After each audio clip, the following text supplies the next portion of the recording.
가장 좋은 스승, 가장 좋은 스승. 오늘 말씀 제목입니다. 제목이 뭐라고요? 가장 좋은 스승. 저는 해마다 5월이 되면 살짝, 심각한 건 아니고 살짝 고민을 해요. 무슨 고민이냐면 5월 첫째 주일은 우리가 자녀 주일로 이렇게 지키고, 둘째 주는 또 어버이 주일, 부모 주일 지키고, 셋째 주는 스승을 생각하는 스승의 주일 지키고, 넷째 주는 부부를 생각하고 이렇게 하려는데, 어린이 주일 지키는 것은 날짜적으로 큰 문제가 없는데 거의 매년 보면 어버이를 지키려고 보면 어버이날이 벌써 다 지나가고 뒷북치는 느낌이 좀 있는 거예요. 그러니까 지난 금요일이 어버이 주일이고 이번 금요일이 스승의 날이잖아요. 또 스승의 주일 지키려면 또 지나버려야 돼. 맨날 뒷북치고 있나 이런 생각이 들더라고요. 그래서 이런 고민을 이렇게 하다가 올해는 둘째 주일인 오늘 5월 10일에 부모님과 스승을 모두 생각해 볼 수 있으면 좋겠다, 이런 생각하면서 말씀을 준비했습니다. 여러분, 우리에게는 매우 중요한 두 종류의 스승이 있죠. 첫 번째 종류의 스승은 부모라는 이름을 가진 스승입니다. 부모가 가끔 부모님이 스승, 교수, 교사인 분도 가끔 있겠지만 거의 대부분은 교사 자격증도 없잖아요. 교육대학도 안 나왔잖아요. 그런데 사실 어릴 때부터 시작해서 신앙적인 것도 세상 교양 모든 부분에서 가장 많은 것을 자녀에게 가르치고 가장 강력한 영향을 주는 그런 분이 바로 부모입니다. 부모는 생명을 주고 물질도 주고 사랑도 주고 지식과 지혜도 주고 그 위에 믿음까지 우리가 필요한 모든 것을 주는 것을 저는 볼 때에 부모는 하나님의 대리자이다라고 말씀드릴 수 있습니다. 그래서 부모가 얼마나 소중하고 중요하냐, 이건 말해도 끝이 없습니다.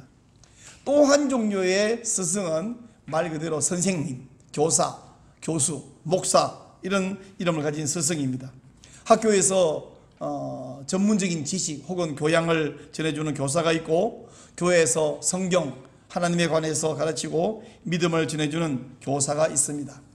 목사는 뭐냐 그러면 먹일 목, 그리고 스승사, 결국 하나님 말씀을 전문적으로 연구하고 가르치고 먹이는 그런 스승, 그런 선생이 바로 목사이죠.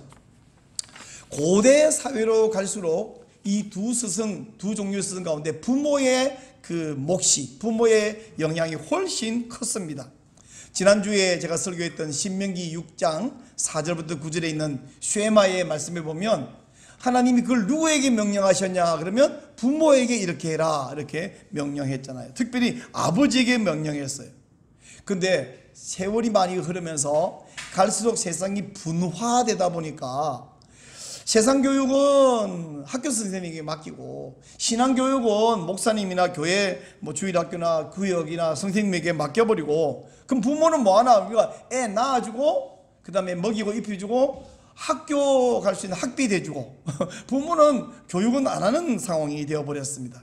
그러나 여러분 꼭 기억하실 것은 뭐냐면, 아무리 세상이 분화되고 지식은 학교에다가 믿음은 교회에다가 맡긴다도 이건 위탁하고 부탁하는 것이지, 책임은 어디까지나 아버지 어머니에게 있고 권리와 권한도 아버지 어머니에게 있다는 사실을 꼭 기억하시기를 바랍니다.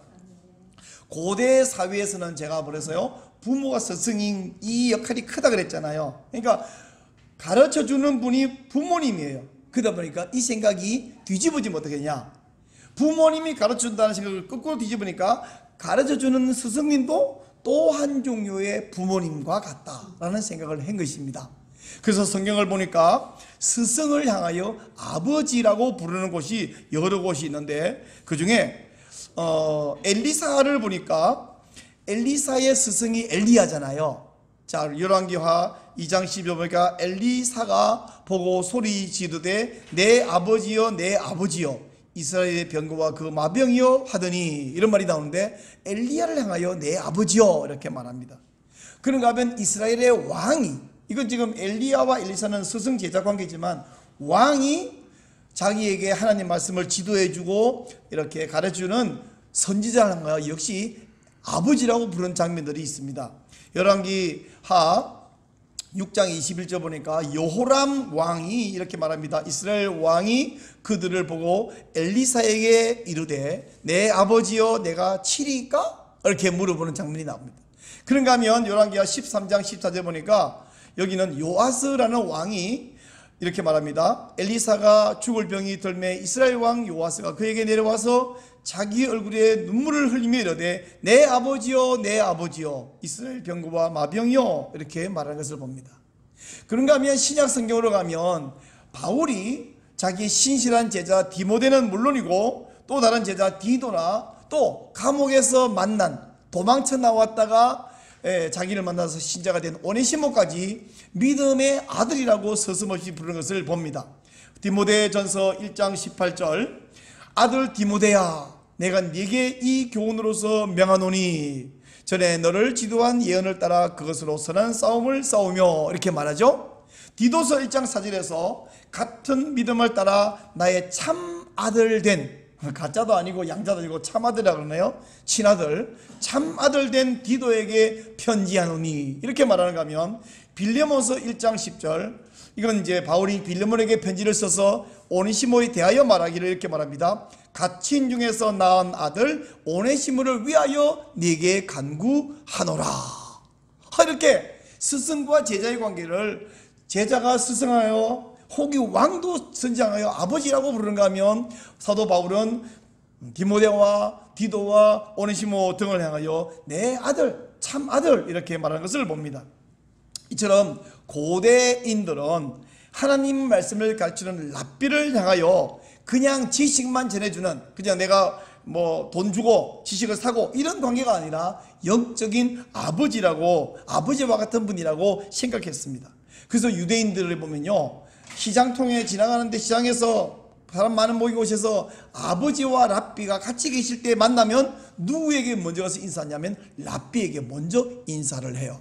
아버지가 안 시시하다는 말이 아니라 아버지는 육신적인 생명을 주신 분이지만 랍비는 영적 생명을 공급해주는 믿음을 전해주는 분이기 때문에 랍비를 더 중시하고 먼저 가서 인사를 했다는 것입니다.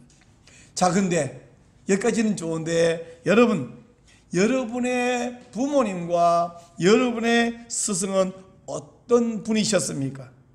좋은 분이셨나요? 훌륭한 분이셨나요? 존경스러운 분이셨나요? 아니면 아쉬움이 많은 분이셨나요? 저의 평생에도 많은 선생님이 있었습니다. 학교 선생님, 교회 선생님, 여러분의 목사님, 그리고 교수님들. 이 모든 선생님들에게 공통된 특징이 있는데요. 처음에 그분들은 대단한 분들이었습니다. 어쩜 저런 걸 다 알고 어쩜 저렇게 훌륭한 가르침을 주는가 싶었는데요. 매번 반복된 패턴은 뭐냐면 그 마음이 오래 안 가더라는 거예요. 얼마 안 가서 그 선생님들은 부족함이 많은 선생님이 되었고요. 선생님이면서 목사님이면서 왜 저 정도밖에 안 되는가 하는 생각이 들었습니다. 저는 그분들의 가르침에 동의할 수 없는 그런 경우와 그런 부분들이 조금씩 많아지고 심할 때는 그분들에 대한 존경을 철회할 때도 있었습니다. 근데 여러분, 결국에는 그분들은 다시 훌륭한 스승이 되었습니다. 그분들은 저의 인생의 밑거름이 되었고 귀중하고 고마운 분들이 되었습니다. 그래서 저는 그분들 한 분 한 분을 다시 존경하게 되었습니다. 이런 면에서 저의 스승들뿐 아니라 저의 아버지와 어머니도 마찬가지입니다. 어릴 때 저의 부모님은 대단한 존재였습니다. 때로는 무서운 분이었어요. 그러다가 제가 어느 정도 자라고 보니까 부모님이 한계가 있는 분이라는 것을 알았습니다. 단점도 있는 분이었습니다. 근데 제가 좀 더 나이가 들고 보니까 그 부모님은 귀한 분이고 훌륭한 분이고 정말로 고마운 분이고 그래서 존경스러운 분이었습니다. 여러분, 지금 제가 무슨 소리를 하고 있는지 이해가 되시나요? 이해가 될 것 같기도 하고 안 될 것 같기도 하시나요? 제가 한 이야기는 이런 말입니다. 부모님이나 선생님이나 처음에는 나에 비해서 지식이 많은 분이고 힘이 센 분이고 훌륭한 분이었어요. 근데 언제까지나 내가 어린아이로 존재하는 것도 아니고 아무것도 모르는 어린 학생으로 존재하는 것이 아니라 1살, 2살 먹으면서 제가 점점 똑똑해지는 거예요. 선생님이 아는 것도 알지만 이제는 선생님이 모르는 것도 알고, 때로는 선생님이 잘못된 정보를 주고 잘못된 해석과 잘못된 견해를 말하는 것이 제 눈에 보이기 시작할 것입니다. 근데 여러분, 부모도 마찬가지. 어릴 때는 부모님이 대단한 분으로 보였는데 조금 지나고 보니까 부모님이 저것밖에 모르는구나. 틀린 것이 보이고 잘못된 것이 보이는 거예요. 근데 여러분, 변한 것은 선생님이 아니고 부모님이 아니고 저였습니다. 저. 부모님은 원래부터 그랬고 선생님도 원래부터 그랬고 목사님도 원래부터 그랬는데 제가 변한 거예요. 제가 어렸다가 나이가 들었고 약했다가 강해졌으며 몰랐다가 똑똑해진 것입니다. 근데 제가 그렇게 힘이 세지고 키가 커지고 머리가 뛰어나게 되고 똑똑해지게 만든 것은 제가 아니라 선생님이었고 부모님이었던 것입니다. 그래서 뭘 모르다가 조금 할 때는 이제는 내가 똑똑해진 것 같고 선생님도 무시할 수 있을 것 같고 부모님도 무시할 수 있을 것 같고 내가 잘난 줄 알았는데, 조금 더 나이가 들고 조금 더 공부하고 조금 더 철이 들고 보니까 내가 힘이 세고 똑똑한 것이 아니라 그분들로 말미암아 이렇게 바뀌었구나. 내가 저것도 모르는 선생이 돼갖고 목사가 돼갖고 아버지가 돼서 엄마가 돼서 저렇게밖에 못하는구나 라고 생각했던 그분들은 대단한 분이었고 훌륭한 분이었고 위대한 분이었다는 것을 점점 더 깨닫는 거예요. 저의 부모님은 호랭이 새끼를 기르신 것입니다. 선생님, 목사님들이 호랑이 새끼를 기르신 것이었어요. 근데 이 호랑이 새끼가 나이가 들고 보니까 이제는 더 이상 천방지축 날뛰는 새끼 호랑이가 아니라 또 다른 새끼를 기르는 늙은 호랑이가 되어 있더라, 이 말씀이에요. 이제는 저의 새끼들이, 표현이 이상한가요? 나보다 더 아는 것이 많아졌고 똑똑해졌고 힘이 세워졌고 강한 존재들이 되었습니다. 아마 제 아들들이 종종 우리 아버지가 왜 저렇게밖에 못하나, 어떻게 저것도 모르나, 왜 저런 것도 못하나, 왜 저렇게 경우에 없는 말과 주장도 하시나, 그런 생각을 하면서 실망도 하기도 할 것입니다. 여러분, 성도들도 마찬가지예요. 우리 성도들 가운데 초신자들은 우리 목사님 참 대단하시다 이렇게 생각을 하겠지만, 신앙생활을 좀 더 하면서 서리집사가 되고 안수집사가 되고 권사가 되고 또 어떤 분은 장로도 되고 그러면서 보면 목사님 별 수 없네. 그걸 이제 아셨습니까? 원래부터 별 수 없었는데 당신이 똑똑해진 거예요. 당신이 아무것도 몰랐다가 좀 알게 되었고 좀 아는 거에 좀 더 알고 보니까 목사님이 나나 별 차이 없네. 한번 네가 목사 해보실랍니까? 별 차이 없는가? 네가 아버지 한번 해보실랍니까? 그게요 대단한 거예요. 아버지 하고 있다는 사실이 대단하고 어머니로 살고 있는 것이 대단하고 목회를 하고 있는 것이 대단한 것을 좀 더 철들으면 알게 되더라, 이 말씀이죠. 여러분, 목사님이 별 볼 일이 없는 것은 목사가 타락하고 변질해갖고 시시해진 것이 아니라 당신이 그만큼 성경을 알게 되었고 믿음이 자랐고 사리분별을 하는 사람이 됐다는 것입니다. 결국 아무것도 모를 때는 선생님을 존경하는데, 아주 어릴 때는 부모님을 존경하는데, 청소년 사춘기가 되고 보니까 아버지 어머니도 별 수 없고 신앙생활하는 신자도 사춘기가 있어요. 그러면 목사님도 별 수 없어. 근데 사춘기 지나서 청년기가 되고 장년기가 되면 목사님 참 대단하시네. 부모님 대단하시네. 이렇게 바뀌더라는 것입니다. 근데 오늘 제가 진짜로 여러분이 좋아하고 진짜로 존경할 스승 한 분을 소개해 드리려고 합니다. 이 스승님은 우리가 아무리 배우고 똑똑해져도 절대로 실망할 뿐이 아니고요, 우리가 그냥 존경해 드리자 이렇게 말할 필요도 없는 정말로 존경스러운 그런 스승이십니다. 이 스승에 관한 소개와 설명이 오늘 읽은 본문 말씀에 잘 나와 있습니다. 여러분, 요한복음은 1장부터 21장까지 있죠. 그 가운데 13장부터 17장 한가운데 있는 부분은 일명 다락방 강론이라고 부르는 말씀이에요. 뭐라 부른다고요? 네, 다락방 강론. 이 다락방 강론은 뭐냐면 6월절 만찬을 드시는 예수님이, 이제 최후의 만찬을 드시는 예수님이 그 자리에서 일어나서 제자들의 발을 씻어 주셨고, 그리고 빵을 찢어서 한 조각씩 다 나눠주시고 잔도 따라주시고, 이렇게 만찬을 하시면서 우리에게 이것을 행하라, 기념하라 하고 성찬도 제정해 주셨죠. 그런 이후에 그 다락방에서 예수님께서 매우 중요한 교훈들을 여러 가지를 말씀해 주셨는데, 그것이 바로 요한복음 13장부터 17장까지, 그리고 마지막 17장은 대제사장으로서의 기도가 담겨 있습니다. 그 다락방 강론 가운데 오늘 읽은 14장 말씀에 보면, 이 말씀에는 예수님께서 매우 강조하는 것이 하나 있는데, 그 첫 번째 강조는 뭐냐면, 예수님이 너희가 또 어떤 사람이 나를 사랑하면 내 계명을 지킬 것이다 하는 말씀을 여러 번 반복해요. 자, 한번 찾아봐야 되겠는데, 첫째 15절을 보시면 너희가 나를 사랑하면 나의 계명을 지키리라 이렇게 말했죠. 또 21절에 가면 나의 계명을 지키는 자라야 나를 사랑하는 자니 이렇게 말했죠. 23절에 가면 사람이 나를 사랑하면 내 말을 지키리라 이렇게 말했죠. 24절에 가면 나를 사랑하지 아니하는 자는 내 말을 지키지 아니하나니 이렇게 말했습니다. 이건 이제 부정으로 말했고요. 네 번이나 반복해서 이 짧은 내용 안에 네 번이나 나를 사랑하는 것과 내 말을 지키는 것은 같은 거다, 일치된다 이렇게 강조를 하고 있습니다.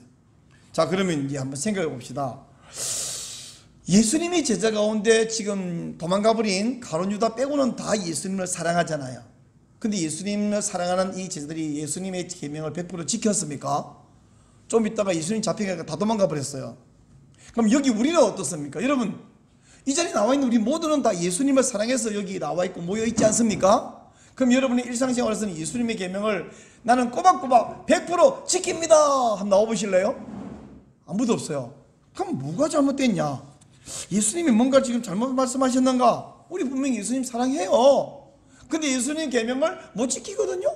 그럼 못 지키는 것은 나를 사랑하지 않기 때문이다 라고 말하는데, 그런가?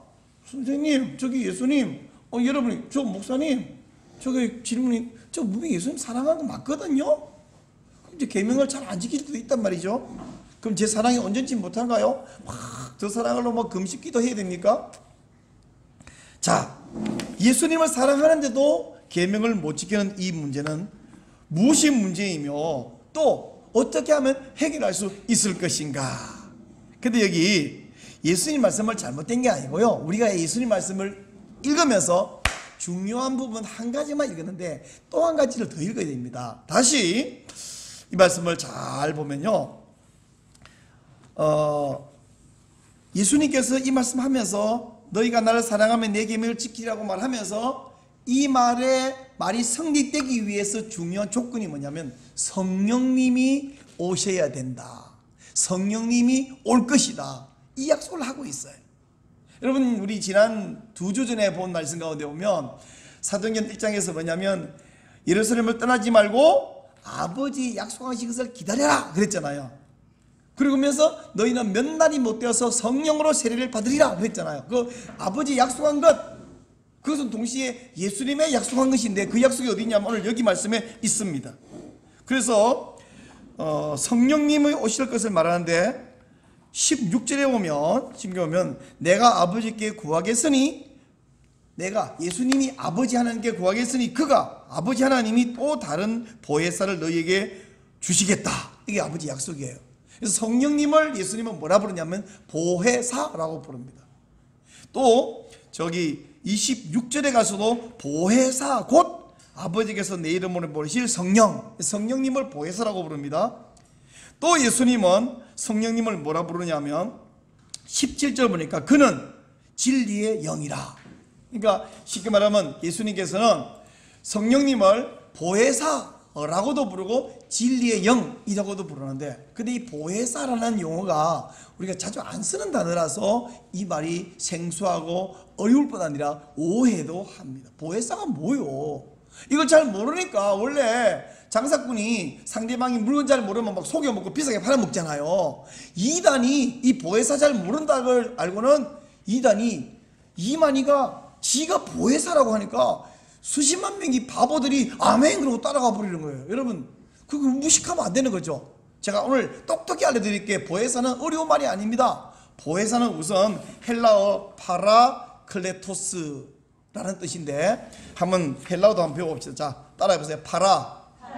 파라클레토스. 붙였어. 파라클레토스. 파라클레토스는 뭐냐면, 파라는 옆에라는 뜻입니다. 그래서 파라클레토스는 옆에서 도와주는, 뭘 도와주냐? 내가 뭘 잊어버렸을 때 기억나게 해주고. 여러분, 나이 50 넘어가면 갑자기 생기는 현상이, 뻔히 아는데 사람 이름이 보이는데 사람 얼굴이 떠오르는데 이름이 안 떠오르는 거야. 그게 이제 50 넘어가면 생기는 현상인데, 그럼 그 사람 있잖아, 그 누구지? 그럼 옆에서 탁 말해주면, 아 맞아, 이렇게. 뿐만 아니고 까맣게 잊어버리고 있는데, 그거 했니? 뭐 하기로 했잖아. 아 맞아. 잊어버리고 기억나게 해주는 거예요. 그런가 하면 이 뭘 보고 뭔 말인지 몰라. 저게 뭐지? 아 저거 이런 거예요. 그 왜 저런 일이 벌어져? 이래서 그렇습니다. 그렇구나. 모르면 설명해줘. 내가 힘이 없으면 도와주고, 잊어버린 것을 기억나게 해주고, 이해 못한 것은 가르쳐주고, 뿐만 아니고 내가 뭐라고 말을 해야 되는데 말을 주기 위해서 말을 못해. 그럼 옆에서 내 말을 나 대신해서 해주는 거예요. 이게 뭐예요? 변호사죠. 변호인. 보혜사는 파라클레토스의 뜻이 뭐냐면 나를 도와주는 분, 내 말을 대신해 주는 분, 변호사. 이게 보혜사예요. 이만희가 이거 해줍니까?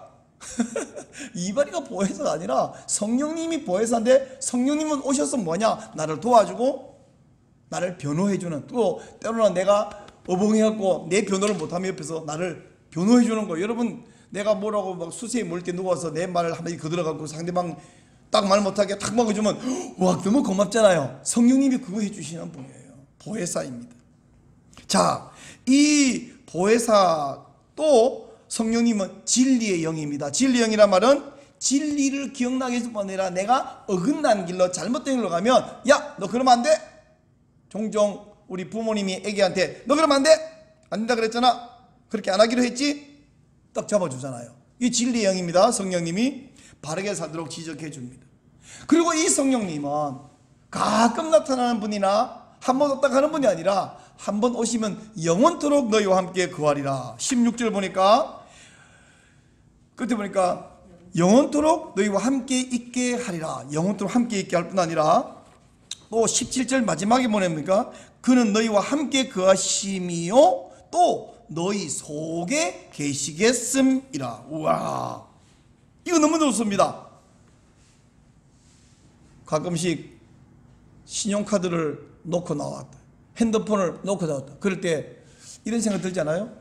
핸드폰을 여기다가 딱 집어넣어갖고 여보세요? 이러면 되면 좋겠다 생각 들지 않아요? 요 안에 집어넣어갖고 이렇게 해서 여보세요? 그래 안녕? 그랬더니 신용카드를 넣게 놨어. 여기다 해가지고 찍 이러면 되면 얼마나 좋겠어요, 그죠? 성령님이 너희 속에 거하심이라. 와, 이러면 이제 다 해결됐습니다. 근데 여기서 우리가 명심해야 되고 놓치면 안 되는 게 하나 더 있습니다. 그 성령님이 영원토록 누구와 함께 있고 누구 속에 거하겠다 했나? 다시 보세요. 성경을 보세요. 누구와 함께 있다? 누구와 함께 있고 누구 속에 있다? 너희가 누구예요? 너희가 누구예요? 너희는요, 2인칭으로는 너희지만 1인칭으로는 우리예요. 우리. 그죠? 예수님이 너희 속에 거하게 했습니다라는 말을 우리가 받을 때는 우리예요. 성령님은 내 안에, 네 안에가 아니라 우리 안에 있다는 것입니다. 복수형입니다. 말은 공동체, 교회 공동체 안에 있겠다라는 겁니다. 어느 한 분 개인의, 예수님은 한 분 개인의 주님이 아닙니다. 하늘에 계신 내 아버지가 아니라 우리 아버지요 라고 기도를 가르치죠. 하나님은 우리 하나님이에요. 여러분, 문재인 씨는 누구네 대통령이냐면 우리나라 대통령이 내 대통령이 아니에요. 또 언제가 대통령 바뀌면 그 사람 마찬가지입니다. 트럼프는 미국 사람의 대통령, 미국의 대통령이지 미국 한 사람의 대통령 아닙니다. 하나님은 우리 하나님이에요. 그러면 성령님은 누구 아내가냐? 내 아내가 아니라 우리 아내. 이게 왜 중요하냐면 성령님은 공동체, 교회 안에 거하고 교회와 함께 하신다는 것입니다. 이 개념을 이해하려면 이렇게 생각해 보죠. 전쟁터에 나가는 군인이 총알하고 수류탄하고 식량하고 이렇게 들고 나가는데 모든 총알을 자기가 다 갖고 있는 게 아니에요. 전투에 나갈 때 지급받아가고 또 공급받아가고, 마찬가지로 우리가 주일에 모여서 기도하고 말씀 배우고 성령 충만 받고 세상한테서 영적 전쟁, 영적 전투를 하고 이기고, 또 와서 우리가 모임에 와서 기도하고 말씀 배우고 성령 충만 받고 또 나가고, 이것을 계속 반복하는 것입니다. 우리에게 성령 충만이 필요한데 그것을 위해서 어떻게 하느냐? 초대교회에 성령 충만했고 예수님의 사도들이 직접 있는 그 시대에도 이 사도들은 특별한 사람들이니까 성령님 온 이후에 나가가지고 마음껏 사는 것이 아니라 그들도 모여서 함께 기도하고 성령 충만 받고 또 나가서 전투한 것을 볼 수 있습니다. 자, 봅시다. 사도행전 4장 23절부터 31절 제가 읽어볼게요. 사도들이 노임에 그 동료에게 가서 제사장들과 장로들의 말을 다 알리니 그들이 듣고 한 마음으로 하나님께 소리를 높여 이르되, 여기부터 기도입니다. 대주제여, 천지와 바다와 그 가운데 만물을 지으신 이시요 또 주의 종 우리 조상 다윗의 입을 통하여 성령으로 말씀하시기를 어찌하여 열방이 분노하며 족속들이 허사를 경영하였는고 세상의 군왕들이 났으며 관원들이 함께 모여 주와 그의 그리스도를 대적하소이다 하도다 하신 이로소이다. 과연 헤롯과 본디오 빌라도는 이방인과 이스라엘 백성과 합시하여 하나님께서 기름 부으신 거룩한 종 예수를 거슬러 하나님의 권능과 뜻대로 이루려고 예정하신 그것을 행하려고 이 성에 모였나이다. 주여, 이제도 그들의 위협함을 구워 보시옵고 또 종들로 하여금 담대히 하나님 말씀을 전하게 하여 주시오며 손을 내밀어 병을 낫게 하시옵고 표적과 기사가 거룩한 종 예수 이름으로 이루어지게 하옵소서 하더라. 빌기를 다음에 모인 곳이 진동하더니 우리가 다 성령이 충만하여 담대히 하나님 말씀을 전하니라. 여러분, 초대교회요, 베드로 사도가 있을 그때예요. 그들도 모여서 성령님이 한번 오셨으니까 끝이 아니라 모여서 합심하여 기도하고 성령 충만 받고 나가서 담대히 말씀을 전했다는 거 아닙니까? 진리의 영, 성령님은 우리에게 예수님의 계명을 생각나게 해주고 지키게 해주고, 그리고 그렇지 못할 때는 지적하고 책망하고 회개하게 하시고, 이래서 예수님이 말씀한 대로 나를 사랑하면 내 계명을 지키리라는 그 말이 이루어지게 해주신다, 이 말씀입니다. 예수님 사랑하면 자동으로 저절로 가만히 있어도 예수님을 짜국짜국 지키는 기계 같은 존재가 아니라 성령님이 그렇게 계속해서 우리를 진리의 영으로 또 보혜사로 이렇게 만들어 줄 것이다, 이 말입니다. 자, 근데 이 말 듣고 나니까 여러분이 생각할 때 어우, 잘 됐네요. 그럼 이제는 우리에게는 목사도 필요 없고 부모도 필요 없네요. 성령님 우리 안에 계시니까요. 아니요, 그렇지 않습니다. 성령님이 우리에게 예수님의 계명을 생각나게 해주고 지도해주는 진리의 영이시고 보혜사라면 부모님과 스승과 목사는 뭐하냐? 성령 충만을 받아야 합니다. 모여서 기도해야 합니다. 자, 모이십시오. 함께 기도하십시다. 자, 이것이 하나님 말씀입니다. 이것을 가르쳐주고 설명해주고 지도해주는 그런 스승이기 때문에 반드시 필요하죠. 성령 충만 받아야 하는 사실을 가만두면 개교회 성도들이 다 각각 알아서 성령 충만 받는 게 아니라 교회라는 공동체, 너희 속에 계신다. 그 너희가 이 공동체, 거기에 하나님이 목사를 세우고 모이게 만들고 다시 성령 충만 받게 만들고 이래서 나가서 승리하게 해주는 것입니다. 그런 면에서 부모와 목사와 부모는 하나님께서 여러분에게 주신 선물인 줄로 믿으시기 바랍니다. 때로는 그 선물, 목사와 목사에게 한계점과 문제점과 약점과 결점을 발견해요. 근데 그것 때문에 업신여기고 버려버릴 존재가 아니라는 것을 제가 말씀드렸죠. 비록 그런 단점, 결점이 아쉬운 점이 있을지라도 훌륭한 점, 좋은 점이 훨씬 더 많다, 이 말씀 아닙니까? 밥 먹다가, 요즘은 그런 일이 없는데 옛날 제가 어릴 때는 가끔 밥 한 공기에, 옛날 밥 공기는 이만했어요. 요만한데 그게 돌이 있어, 돌이.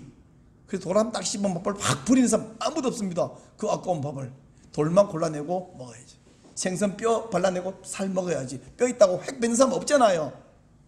생선 뼈는 안 뱉으면서 목살을 뱉어버려? 부모님을 뱉어버려? 그러면 안 되죠.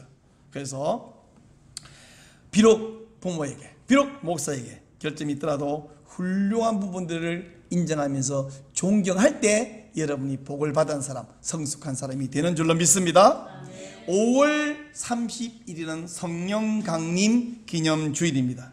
우리가 그날까지 성령 충만을 사모하면서 세 가지 하자 그랬죠. 첫째는 매일 사도행전 안에 있는 성령이라는 단어가 들어가 있는 구절을 손글씨로 쓰자.